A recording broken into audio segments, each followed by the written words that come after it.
Bonjour Saint-Just, bonjour à tous. On est heureux de se retrouver pour cette nouvelle pensée du jour, centrée autour du confinement d'Élie, nouvelle fois au bord du torrent Kérit, donc dans 1 Roi 17, du verset 1er jusqu'au verset 7.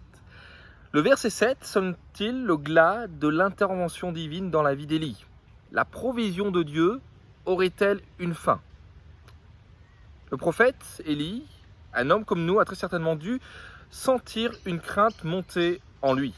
Au bout d'un temps, le torrent fut à sec, nous dit l'Écriture au verset 7. Littéralement, au bout des jours, quand le plan de Dieu fut accompli pour Élie au bord du torrent du Kérit. Combien nous pouvons nous réjouir lorsque notre torrent est plein d'eau, mais lorsqu'il se tarit, que faire et surtout comment réagir? Que faire lorsque le torrent de notre santé se tarit? Lorsque les ressources pécuniaires chutent? Que nos bien-aimés nous sont ravis.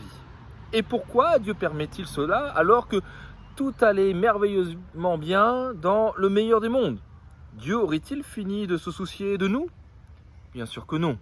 Nous nous souvenons des paroles de Jésus-Christ en Matthieu 6, versets 31 et 34. Je les lis pour vous. Ne vous inquiétez donc point et ne dites pas « Que mangerons-nous? Que boirons-nous? De quoi serons-nous vêtus ?» Car toutes ces choses, ce sont les païens qui les recherchent. Votre Père Céleste sait que vous en avez besoin. Cherchez premièrement le royaume et la justice de Dieu, et toutes ces choses vous seront données par-dessus. Ne vous inquiétez donc pas du lendemain, car le lendemain aura soin de lui-même. À chaque jour suffit sa peine. Élie était un véritable enfant de Dieu, et en tant que croyant, il était préoccupé par le fait d'accomplir non sa propre volonté, rester peinard au bord du torrent du Kérit ou trouver un autre Kérit un peu tranquille comme cela, mais préoccupé par le fait donc d'accomplir la volonté de Dieu.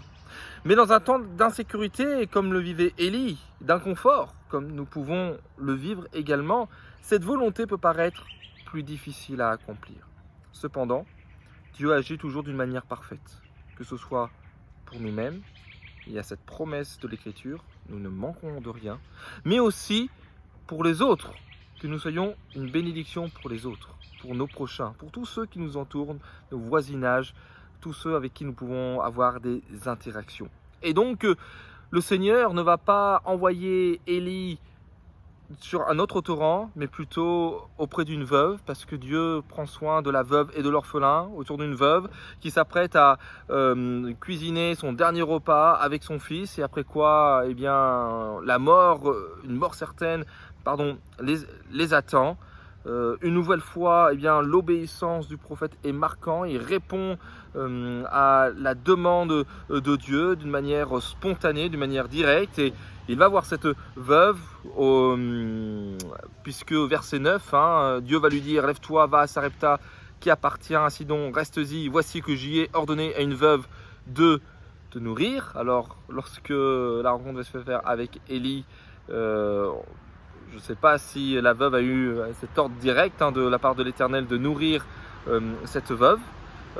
En tout cas, cette veuve a la foi et respecte l'homme de Dieu, a confiance dans l'homme de Dieu. Et pour nous, frères et sœurs, l'homme de Dieu par excellence, c'est le Seigneur Jésus-Christ. Et nous voulons placer toute notre confiance une nouvelle fois en lui. Passez une très belle journée.